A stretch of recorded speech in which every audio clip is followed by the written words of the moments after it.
आचार्य जी, अगर मृत्यु जानना है हमें तो अभी मर जाए सर। मर नहीं रहे हो क्या प्रतिपल?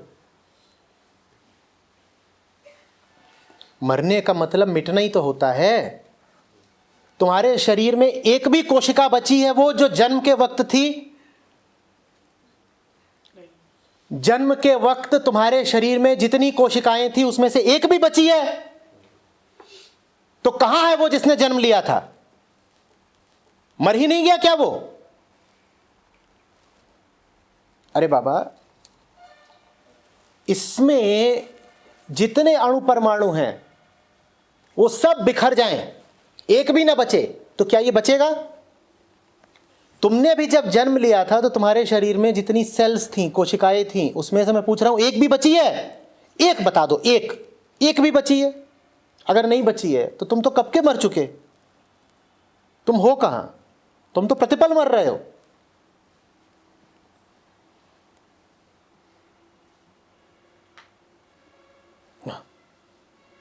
ये क्या हो गया? तो गड़बड़ हो गई बात। शरीर नहीं आगे बढ़ रहा, अहम है जो आगे बढ़ता जा रहा है। अतीत के साथ अतीत खत्म हो जाता है, पर तुम अतीत से जुड़े रह जाते हो। तुम्हारा नाम है अहंकार।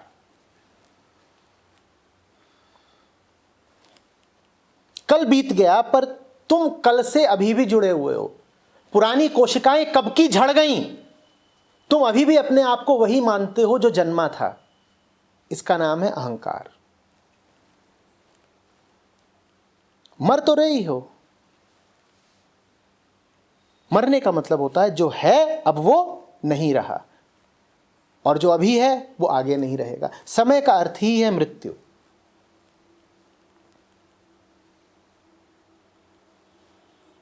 मृत्यु तो हो ही रही है।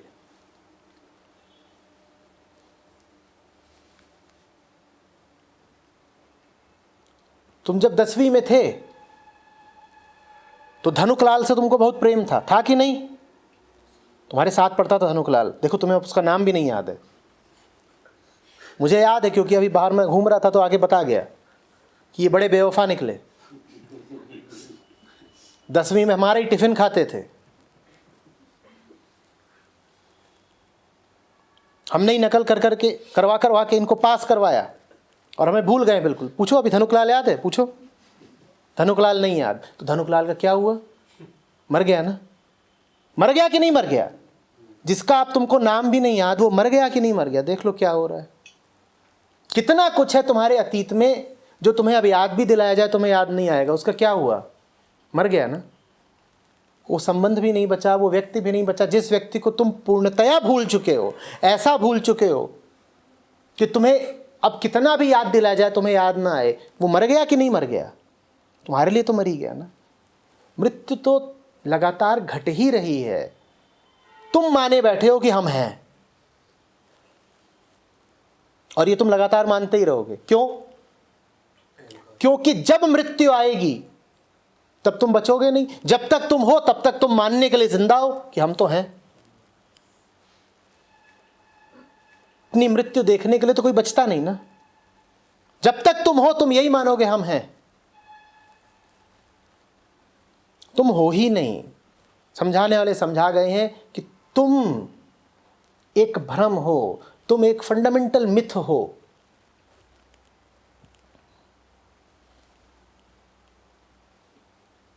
अपने आप को जो तुम समझते हो वो सब कुछ एक छल मात्र है। तो कैसे जाने कि हम फंडामेंटल मिथ हैं? उसका प्रमाण तुम्हारा कर्म और तुम्हारा जीवन है।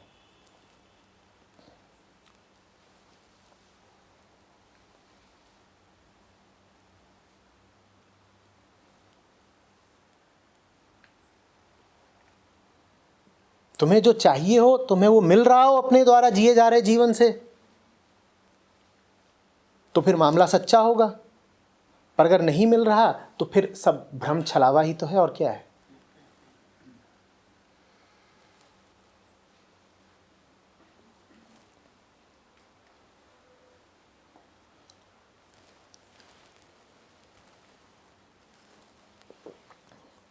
मृग मरीचिका होती है,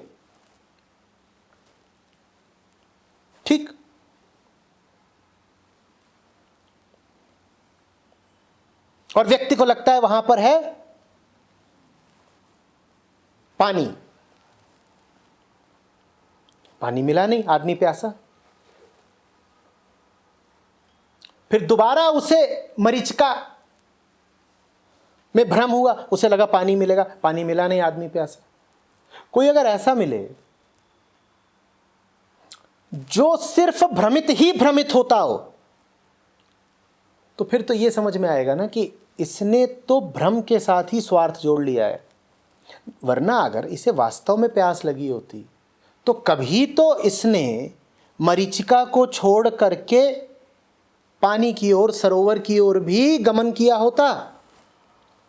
पर इसके कर्मों को देख करके तो ऐसा लग रहा है कि अगर इसे असली पानी मिलता भी है तो ये असली पानी को छोड़ करके जाता है मरीचिका की ओर। अब ऐसे को तो हम वास्तव में प्यासा भी नहीं बोल सकते, वो एक भ्रम मात्र है, उसे वास्तविक प्यास भी नहीं है। जो सदा भ्रम की ही ओर जाता रहे, क्या वो असली हो सकता है? जो असली होगा वो कभी तो जाएगा सत्य की ओर ना। जो असली होगा वो कभी तो सत्य की ओर, कभी तो असली की ओर जाएगा। जो सदा नकली की ओर जाता रहे उसे क्या मैं असली बोलूं? इसलिए समझाने वाले बोल गए कि फंडामेंटल मिथ हो तुम, नकली हो तुम, क्योंकि ये बात तुम्हारे जीवन से जाहिर हो रही है। तुम सदा नकली की ओर ही बढ़ते हो, तुम्हारे सामने असली रखा रहे तुम उसे ठुकरा देते हो, तुम जाते हो नकली की ओर। जो लगातार नकली की ओर ही जाए उसको कैसे कह दे कि असली है?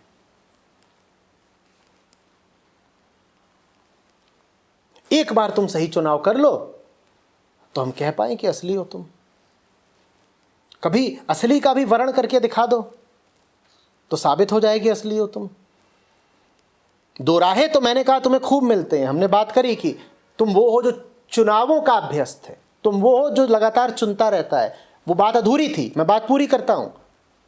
तुम सिर्फ वही नहीं हो जो लगातार चुनता रहता है, तुम वो हो जो लगातार गलत चुनता रहता है। तो क्या उसको जानते रहना मृत्यु को जानना है कि हम चुनाव कर रहे हैं या कुछ ऐसे? तुम मृत्यु का ही तो चुनाव करते रहते हो ना लगातार। शरीर माने मृत्यु, तुम्हारे सारे चुनाव ही शरीर से आश्रित हैं। संसार माने मृत्यु, क्योंकि संसार प्रतिपल बदल रहा है। तुम्हारे सारे चुनाव ही संसार से संबंधित हैं, तो तुम लगातार मृत्यु का ही तो वर्ण कर रहे हो। जो लगातार मृत्यु का ही वर्ण करे उसको तो हम जिंदा भी क्यों बोलें? हम तो ये कहेंगे वो मरा ही हुआ है। जो जिंदा होगा वो कभी तो जिंदगी चुनेगा। तुम जिंदगी कभी चुनते ही नहीं, तुम मौत ही मौत चुनते हो। शरीर को चुनना लगातार, संसार को चुनना लगातार, लगातार मौत को चुनने की ही बात है। जो बार बार शरीर को ही चुन रहा है, जो बार बार संसार को ही चुन रहा है, वो बार बार मौत को ही चुन रहा है। कभी तो तुम कुछ और चुन के दिखाओ ना, तो हम कहें कि जिंदा हो तुम। वो चीज ही नहीं है।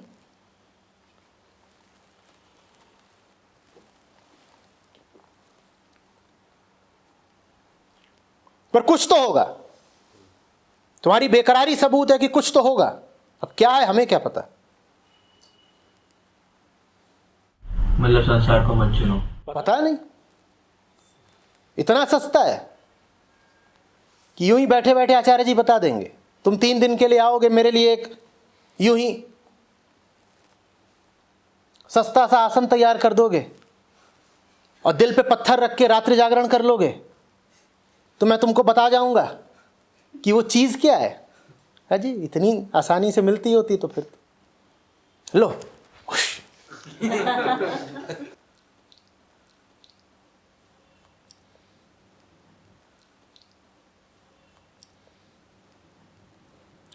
पर उस चीज में बात कुछ ऐसी है कि बहुतों ने जान दे दी उसके लिए।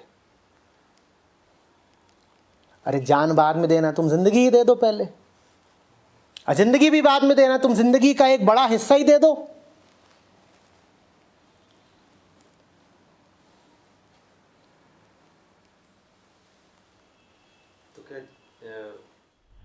मृत्यु के अलावा, मृत्यु को देखना या जीवन को जानना मृत्यु को जानना है। हाँ बढ़िया, ये बात बोली बढ़िया। जिसको तुम जीवन कहते हो उसमें लगातार मौत ही मौत है। उसी को अगर तुम ईमानदारी से देख लो तो मौत ही दिखेगी।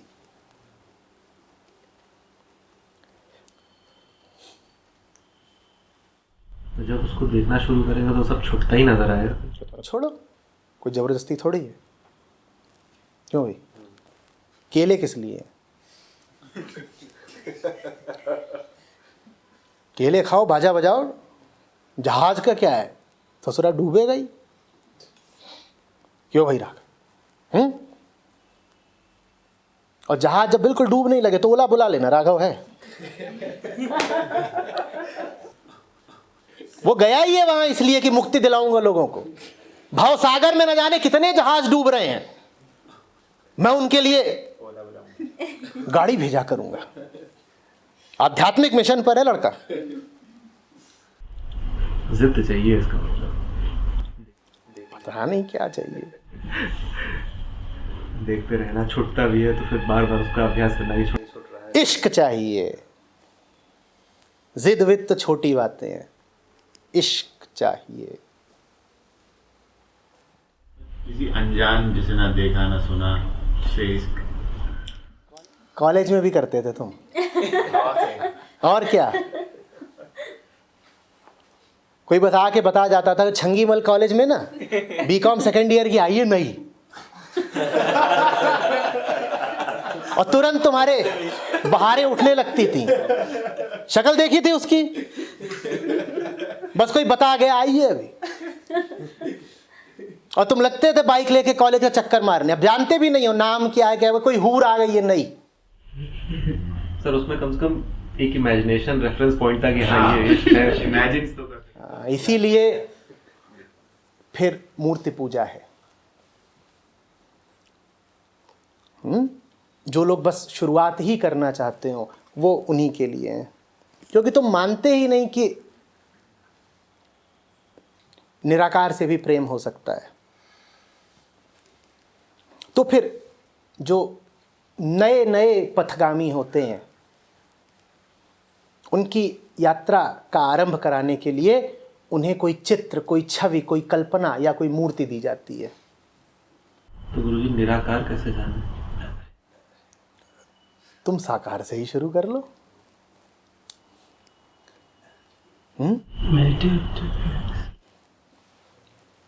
ये जानते हैं, अभी अभी उन्होंने कुछ बांटा है। छंगीमल कॉलेज में बेटा पाए तो तुम भी जाते थे, अब ज्ञानी हो गए हो।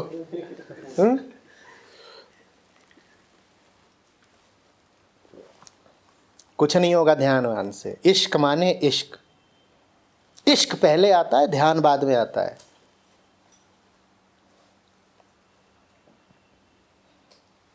और इश्क नहीं है तो ध्यान भी तुम्हारा व्यर्थ जाएगा। क्या प्यास से भी काम चलेगा? वही तो इश्क है, और क्या है। क्या ये संभव है कि वो इश्क हो और वो चाहत भी हो कि वो जो आप बोले हैं कि एक एल्गोरिथम से सक्सेस भी मिले और इश्क भी हो जाए? हाँ समझ गया। ऐसों के लिए फिर गाने होते हैं, वक्त करता जो वफा आप हमारे होते, हम भी औरों की तरह आपको प्यारे होते। चाहा तो हमने बहुत था तुमको, पर क्या करें, बापू को नहीं मना पाए। और बैलेंस बना के चलना था। देखो घर की इज्जत का सवाल है।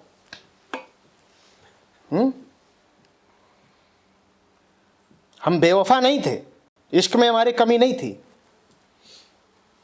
बस ताऊ, कका, चचा और बापू जब सामने खड़े हुए तो बिल्कुल हम कांपने लगे पैजामे के अंदर। फिर हम कह ही नहीं पाए कि प्यार किया तो डरना क्या, हाँ इश्क है, इश्क है, इश्क है। ताऊ की ये घड़ी मूछें और 6.5 फुट का चचा, वो बार बार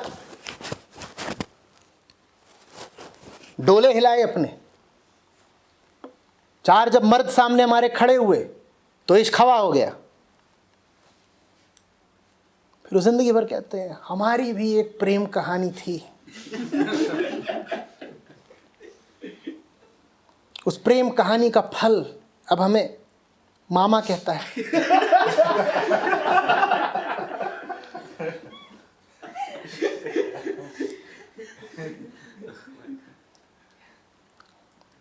भारत में सब जवानों के दो काम जरूर होते हैं, एक तो सिविल सर्विसेज में असफल रहना और दूसरा इश्क में असफल रहना। भारत के बहुत कम जवान मिलेंगे जिन्हें ये दो असफलताएं ना मिली हो। सबने ट्राई जरूर मारा होता है, और दोनों ही चीजों में, दोनों में ही 99.99% फेल।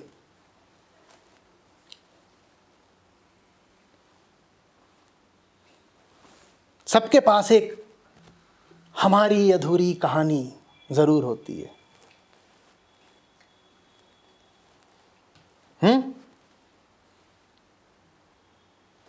केशव, हामी भरो।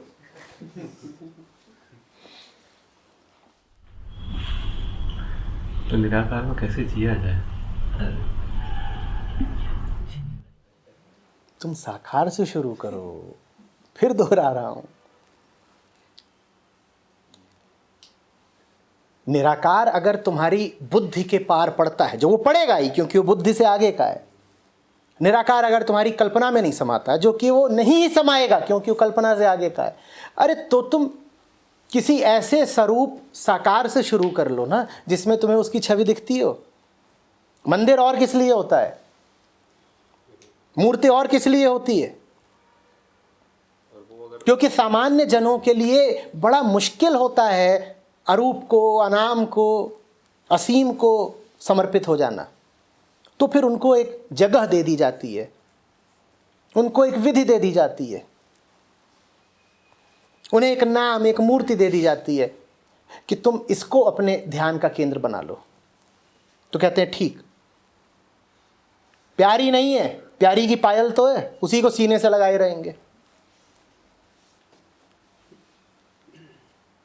तो पुराने खत तो तुमने भी बचा के रखे ही होंगे, मोर के पंख वाले और गुलाब की पंखुड़ी वाले, और जो सब पीले पड़ गए हैं अब, और खोलो तो फट जाते हैं। बचा के रखे हो ना, वो इसीलिए। वैसी ही बात है, वो नहीं तो उसकी बात ही सही। ग्रंथ इसीलिए होते हैं। वो नहीं तो उसका जिक्र ही सही। इतने सारे ग्रंथ तुम्हें और क्यों दिए गए हैं, उनसे ही प्यार कर लो।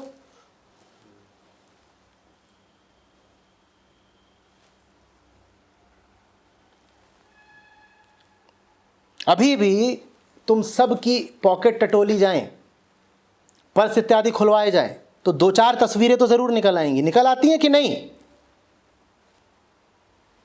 अभी देखा जाए कि लैपटॉप में क्या तुमने स्क्रीन सेवर लगा रखा है, तो या मोबाइल फोन ही दिखवा दिए जाएं, तो खूब जानते हो ना तुम कि जो दूर होता है, जिसको स्पर्श नहीं कर पाते, उसके प्रतीक से काम चला लिया जाता है।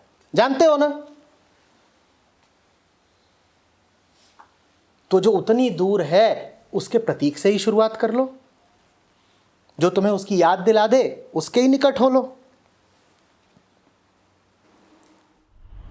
गुरु जी, जैसे चाह तो होती है कि चलो मतलब साकार को ऑब्जर्व करके निराकार में जीने की कोशिश करें, लेकिन वर्ल्ड में ऐसा नेगेटिविटी रहती जो कि पुल करती रहती है। जिसको तुम वर्ल्ड कहते हो बेटा, वो भी तुम्हारी ही तरह बेचारा है और बेकरार है। वर्ल्ड माने यही सब तो लोग, ऐसे ही तो मांस के पुतले। वर्ल्ड माने और क्या? अब वर्ल्ड माने पहाड़ पे जो पेड़ है उसकी तो बात नहीं कर रहे तुम। जब तुम कहते हो कि संसार खींचता है, संसार बांधता है, या तुमने कहा संसार में बड़ी नकारात्मकता है, तो पत्थरों में और पानियों में तो नकारात्मकता होती नहीं। तुम इंसानों की बात कर रहे हो, माने यही सब इंसान, ये इतने जो यहाँ बैठे हैं ऐसे ही तो इंसान। देख नहीं रहे हो ये क्या चाहते हैं? ये सब भी वही चाहते हैं तुम चाहते हो।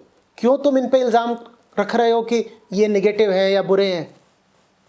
अभी मैं तुम्हारे पड़ोसी से पूछूंगा कि क्या दुनिया नकारात्मकता से भरी हुई है, तो वो कहेंगी हाँ। और तब वो किसको नकारात्मक बोल रही हैं? तुमको। दुनिया ठीक वैसी ही है जैसे तुम हो। तुम कहते हो दूसरे तुमको नीचे खींचे डाल रहे हैं, बांधे डाल रहे हैं। दूसरों से पूछो उनको कौन परेशान कर रहा है और बांध रहा है, तो वो कहेंगे तुम बांध रहे हो। सब तुम्हारे ही तरह हारे और बेचारे हैं। किसी दूसरे पर दोष मत रखो, हो सके तो दूसरों की मदद करो।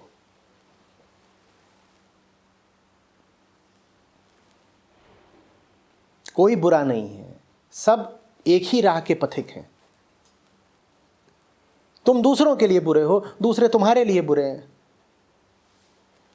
तुम दूसरों के लिए अच्छे हो जाओ, फिर देखो दूसरे तुम्हारे लिए अच्छे हो जाते हैं कि नहीं। कभी अच्छे होकर भी देखो। और अच्छे होने का अर्थ एक ही होता है, दूसरों की मुक्ति में सहायक हो जाना। तुम्हें अगर दूसरे बहुत बुरे लगते हैं, दुनिया में तुम्हें बुरे ही बुरे लोग दिखाई देते हैं, तो एक बात पक्की समझ लेना, तुम दूसरों के लिए बहुत बुरे हो।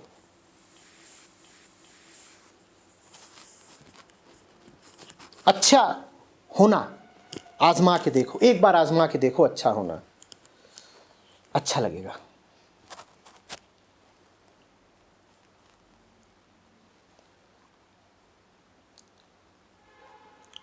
पर दूसरों को अच्छाई तो तब दोगे ना जब तुम्हें अपनी अच्छाई पता होगी। जिसे मुक्ति का मोल पता हो वही तो दूसरे को मुक्ति का तोहफा देगा। जो बंधनों से राजी हो गया वो दूसरों को भी तोहफे में देगा तो क्या, बेड़ियां और क्या। डार्लिंग तुम्हारे लिए नए कंगन लाया हूं, लो पहना दो बेड़ियां, और उसको हर जगह बेड़िया बेड़िया पहना दो, गले में पहना दो, बोल दो हार है, नाक में पहना दो, बोल दो नथनी है, कान में पहना दो, बोल दो घंटा है, पांव में पहना दो, बोल दो पायल है। तुम्हारा खुद का यही काम है। उंगलियों में भी पहना दो बेड़ियां, बोलो अंगूठियां हैं ये रत्न जड़ित। यही तो कर रहे हो जिनसे केयर करते हो। मैं तुमसे बहुत प्यार करता हूं, लो ये वाली बेड़ी अपनी उंगली में डाल लो और वादा करो कि जीवन भर नहीं उतारोगी। ले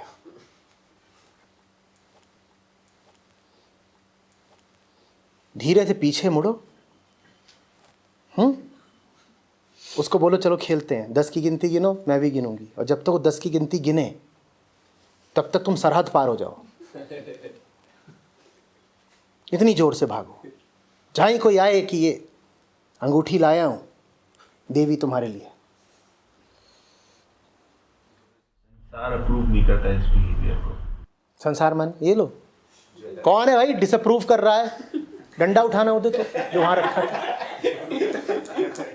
इन्हें तो कंट्रोल कर देंगे। नहीं बताओ ना, संसार तो यही है। किस पर इल्जाम लगा रहे हो? मुझे आज तक कोई नहीं मिला जो कहे कि मैं बहुत अच्छी हालत में हूं और दूसरों का बुरा करना चाहता हूं। दूसरों का बुरा करने भी अगर कोई निकलता है तो इस बात से परेशान होकर कि उसकी अपनी हालत बहुत खराब है।